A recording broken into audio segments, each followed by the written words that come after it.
أشهد أن لا إله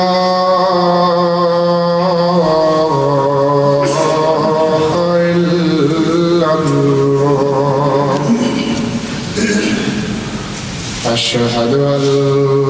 لا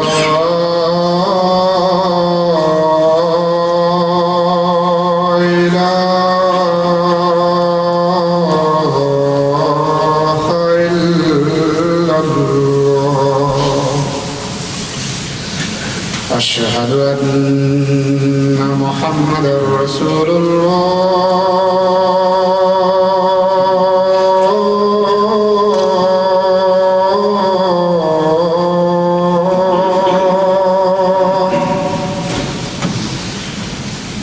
أشهد أن محمدًا رسول الله. حي على الصلاة.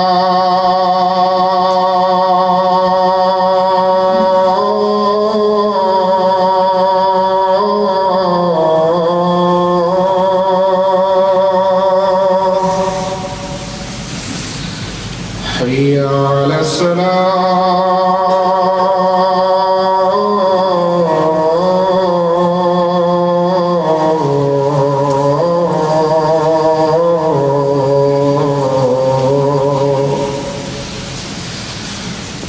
حي على الفلاح.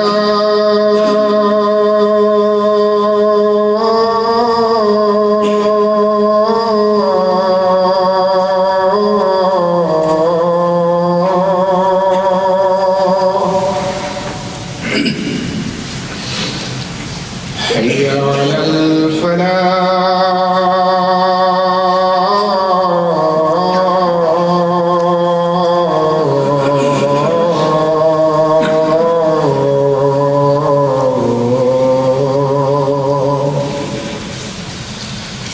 الله أكبر.